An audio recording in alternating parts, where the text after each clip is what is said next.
नमस्कार दोस्तों। I hope आप सभी ठीक होंगे। हैप्पी न्यू ईयर सभी को। तो इसी न्यू ईयर पे हम आपके लिए लेके आए हैं हिमाचल प्रदेश पटवारी मॉक टेस्ट। ये पहला मॉक टेस्ट होगा जो 45 मार्क्स का होगा, ठीक है, जिससे आप अपनी प्रिपरेशन की एनालिसिस कर सकते हो कि आप कितने क्वेश्चन ठीक कर सकते हो। तो आप सभी ने क्वेश्चन ज़्यादा से ज़्यादा क्वेश्चन लगाने की कोशिश करनी है। तो पहला क्वेश्चन जो हमारा हिंदी से आता है, तो हिंदी में आपको पता है 16 मार्क्स के क्वेश्चन आएंगे। तो सबसे पहला क्वेश्चन जो आता है, वर्णमाला कहते हैं, किसको कहते हैं वर्णमाला? शब्दों के समूह को, वर्णों के संकलन को, शब्द गणना को, या वर्ण के व्यवस्थित समूह को? सोचिए और आंसर लगाइए। तो इसका जो सही आंसर हो जाएगा वो हो जाएगा ऑप्शन नंबर डी। फिर नेक्स्ट क्वेश्चन के ऊपर चलते हैं। नेक्स्ट क्वेश्चन में पूछा जाता है, निम्न में से अल्पप्राण वर्ण कौन सा है? तो कौन सा निम्न में अल्पप्राण है? Option A, option B, option C, option D. तो जो इसका सही आंसर हो जाएगा ऑप्शन बी। आप पॉज करके आंसर लगाने की कोशिश करिए। नेक्स्ट क्वेश्चन आता है, निम्न में बताइए किस शब्द में द्वितीय व्यंजन है?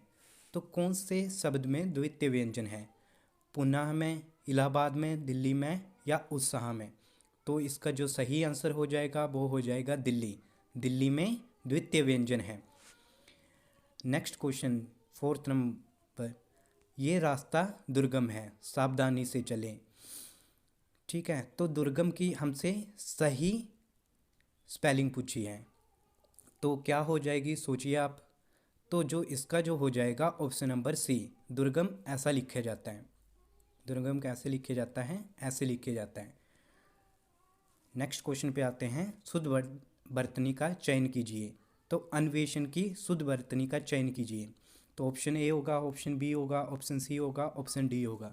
तो इसका जो सही आंसर हो जाएगा वो ऑप्शन ए, अन्वेषण ऐसे लिखा जाता है। नेक्स्ट क्वेश्चन, शुद्ध वर्तनी का चयन कीजिए। तहसीलदारी कैसे लिखा जाता है? जो तहसीलदारी कैसे लिखा जाता है, तो इसका जो सही आंसर होगा वो ऑप्शन ए हो जाएगा। तहसीलदारी ऐसे लिखा जाता है। आप सभी क्या करिए, क्वेश्चन को पॉज कर लीजिए और उत्तर देने की कोशिश करिए। इससे आपका क्या होगा, कॉन्फिडेंस बिल्ड होगा। फिर नेक्स्ट क्वेश्चन आता है, दयानंद में प्रयुक्त संधि का नाम क्या है? तो बताइए कि दयानंद में कौन सी संधि है? तो जो इसका सही आंसर जो हो जाएगा वो हो जाएगा ऑप्शन नंबर बी। इसमें दयानंद में दीर्घ संधि है। कौन सी संधि है? दीर्घ संधि। अब नेक्स्ट क्वेश्चन के ऊपर आते हैं। इसमें ये पूछा है, सदैव, क्वेश्चन ये है क्वेश्चन नंबर 8, सदैव में प्रयुक्त संधि का नाम बताइए। तो सदैव में कौन सी संधि है? व्यंजन संधि, स्वर संधि, विसर्ग संधि, या इनमें से कोई नहीं? जो इसका जो सही आंसर हो जाएगा, सदैव में स्वर संधि है।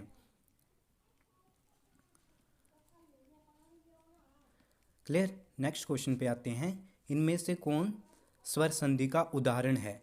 तो अब पहले पूछा स्वर सदैव में कौन सी संधि है, अब पूछ रहे हैं 9th क्वेश्चन में इनमें कौन स्वर संधि का उदाहरण है? कौन सा है? संयोग, मनोहर, नमस्कार, या पवन? जो इसका सही जो उत्तर हो जाएगा ऑप्शन नंबर डी, पवन। किसमें है स्वर संधि का उदाहरण? पवन में।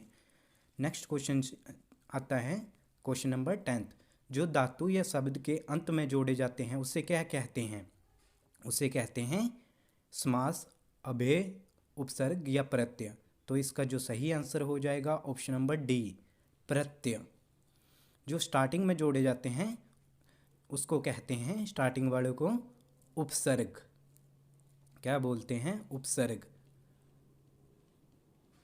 ठीक। नेक्स्ट क्वेश्चन पे आते हैं, प्रत्युमति शब्द में कौन सा उपसर्ग है? तो आप कैसे पहचानेंगे इसको? प्र होगा, प्रति होगा, प्रत्यु होगा, या इनमें से कोई नहीं? तो इसका जो सही आंसर हो जाएगा प्रति। इसको तोड़ के पढ़ना है आपने, ठीक है। उपसर्ग कहाँ लगते हैं? आगे लगते हैं, जो मैंने आपको प्रीवियस क्वेश्चन में बताया। नेक्स्ट क्वेश्चन में आता है, गगन शब्द को विपरीतार्थक बनाने के लिए आप किस उपसर्ग का प्रयोग करेंगे?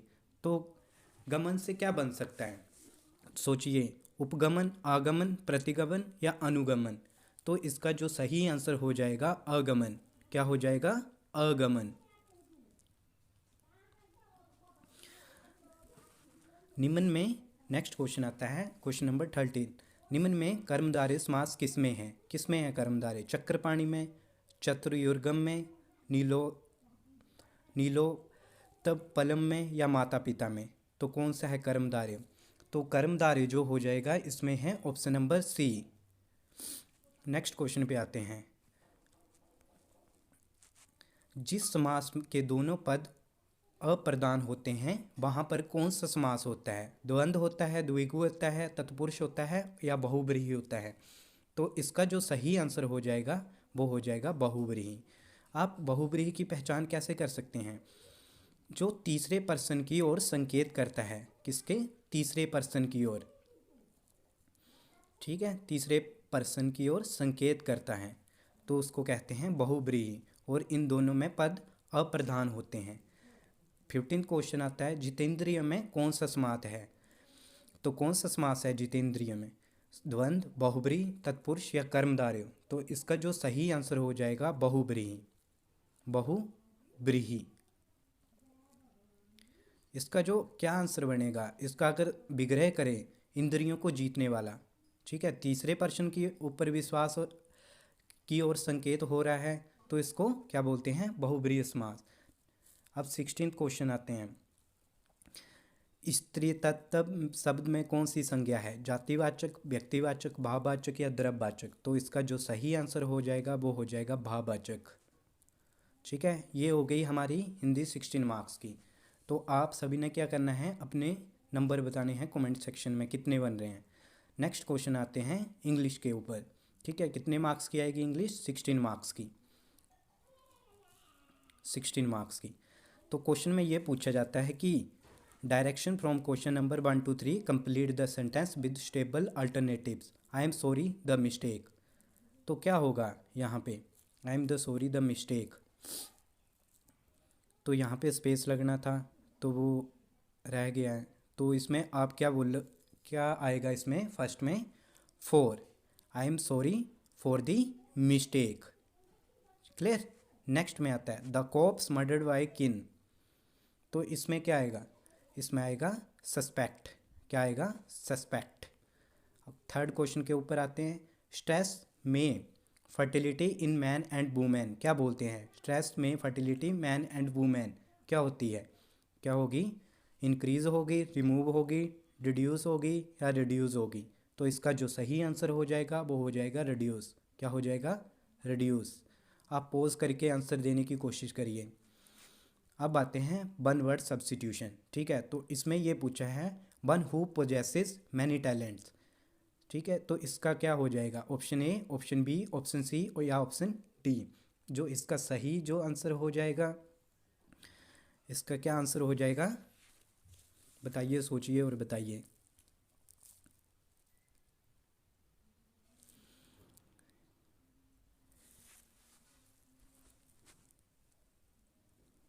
इसका जो सही आंसर हो जाएगा वो हो जाएगा वर्सेटाइल। नेक्स्ट क्वेश्चन के आते हैं। विच part of the given sentence has an error. तो कौन से पार्ट में एरर है? आपको मैं 2 मिनट का सोचने का टाइम देता हूँ, आप सोचिए और बताइए मेरे को।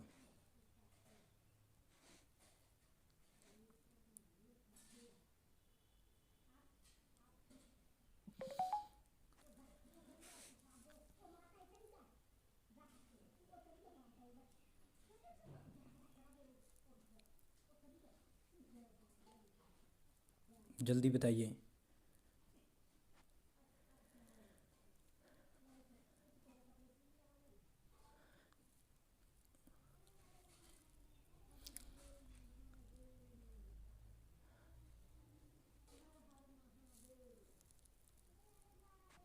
इसका जो सही आंसर वो हो जाएगा ऑफ। क्या हो जाएगा? ऑफ।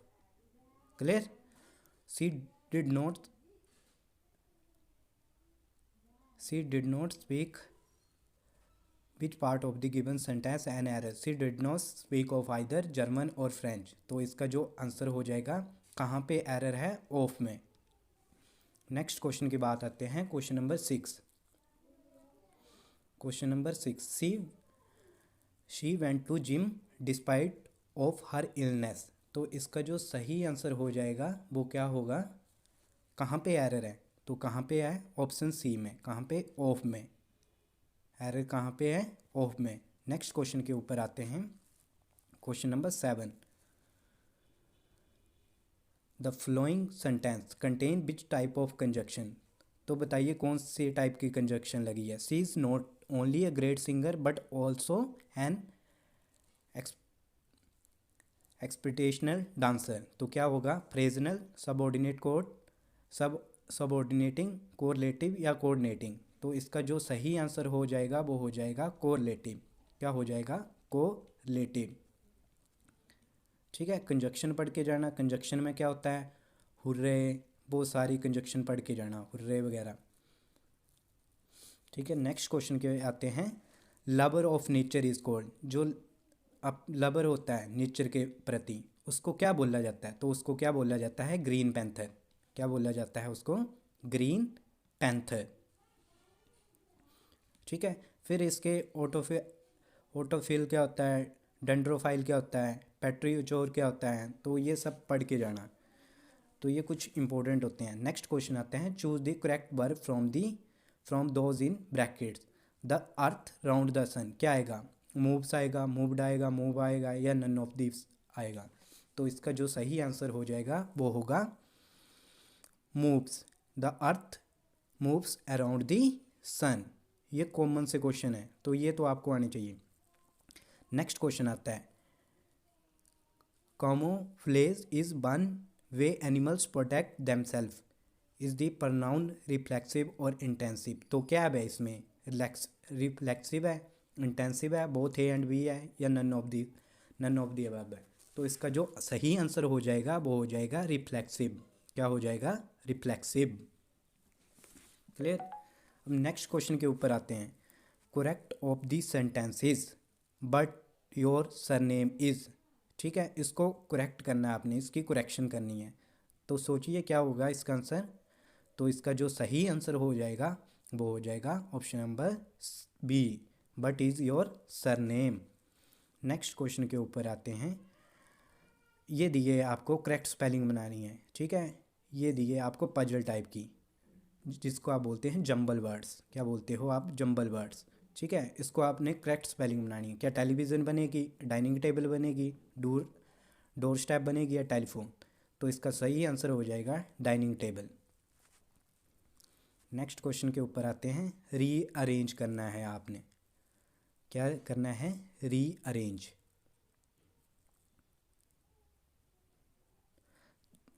ठीक है, पी क्यू आर दिए आपने। पी में R on the right path, Q is better we, are to the equal. जो सही आंसर है वो क्या है इसका, तो इसका जो सही आंसर है वो है option number C, Q P R. Next question पे आते हैं। विच वर्ड्स और words explain the meaning of the following idioms. The alpha and the omega. तो क्या होगा, अल्फ़ा एंड ओमेगा। क्या the beginning and the end, a nice act, the stars and the moon, या very costly. तो इसका जो सही answer हो जाएगा वो हो जाएगा option number A. Next question क्या है। Generic is most similar in meaning to branded, basic, trademark, या स्पेसिफिक। तो इसका जो जेनरिक होता है वो होता है स्पेसिफिक। क्या होता है, स्पेसिफिक। ठीक है, अब लास्ट क्वेश्चन इंग्लिश का। Read each sentence to find out whether there is any error in part. कौन से, आई एम सीनियर, ए में क्या, आई एम सीनियर, बी में क्या, देम हिम, सी में क्या, वाई 2 years, डी में क्या, नो एरर। तो इसका जो सही आंसर है ये सभी ठीक है, इसमें नो एरर है, ऑप्शन नंबर डी। क्लियर। अब आते हैं HPGK का और साइंस का पोर्शन। तो सबसे पहले क्वेश्चन ये बनता है, निम्न में से किस प्राचीन काल में दुमेरी नाम से जाना जाता था। बेसिक क्वेश्चन है, सभी कर लेंगे। धर्मशाला को, मंडी को, नूरपुर को, या बिलासपुर को। तो किसको जाना जाता था, नूरपुर को। ठीक है, किसको, नूरपुर को। और नूरपुर की स्थापना किसने की थी, जेठपाल ने। किसने, जेठपाल ने। और कब की थी, 1000 ईस्वी में। कब, 1000 ईस्वी में। ठीक है, बिलासपुर की वीरचंद चंदेल ने। ठीक है, वीरचंद चंदेल ने। धर्मशाला की, ठीक है, लॉर्ड मैक्लोड ने उसकी स्थापना की थी। कब की थी, कमेंट सेक्शन में बताइए। हरिश्चंद्र ने गुलेर राज्य की स्थापना किस वर्ष की थी, कब की थी हरिश्चंद्र ने गुलेर राज्य की, 1405 में। ठीक है, वो क्यों की थी, क्योंकि जब वो कुएं में गिर गए थे तो उनके छोटे भाई को क्या बना दिया गया था, राजा। छोटे भाई का नाम क्या था, करमचंद। ठीक है, नेक्स्ट क्वेश्चन आता है, चंपानगर का संस्थापक निम्न में कौन सा है। तो कौन सा है चंपानगर का, पृथ्वी सिंह, मुशान बर्मन, बेरू बर्मन या साहिल बर्मन। तो इस क्वेश्चन को थोड़ा ढंग से पढ़ना। तो इस क्वेश्चन में जो सही आंसर है वो है पृथ्वी सिंह। इस क्या बात की है इधर, इधर बात की है चंपानगर की, ना कि चंबा रियासत की। ठीक है, ना कि चंबा शहर की, नगर की बात हो रही है, फोकस करना इधर। अगर चंबा शहर की बात करते तो साहिल बर्मन। ठीक है, अगर चंबा रियासत करते तो मारू वर्मन या मेरू वर्मन। नेक्स्ट क्वेश्चन आता है, निम्न में किस स्थान पर मंडी रियासत की नींव रखी गई थी, पुरानी मंडी, सुकेत, हाटगांव या मंडी। तो इसका जो सही आंसर हो जाएगा ऑप्शन नंबर सी, हाटगांव। कहाँ पे, हाटगांव, बिलासपुर। नेक्स्ट क्वेश्चन आता है, हिमाचल प्रदेश के आचार्य राजा सांबर का किस राजा के ने एक बार युद्ध हुआ था, कौन से, दिवोदास। कौन से थे, दिवोदास। क्लियर। नेक्स्ट क्वेश्चन आता है, हिमाचल प्रदेश से प्रथम राज्यसभा सदस्य निम्न में कौन बने थे, कौन बने थे, महारानी अमृत कौर, चिरंजी लाल वर्मा, चंद्रेश कुमारी या कृष्ण लाल शर्मा। तो इसका जो सही आंसर हो जाएगा महारानी अमृत कौर। इन्होंने हिमाचल से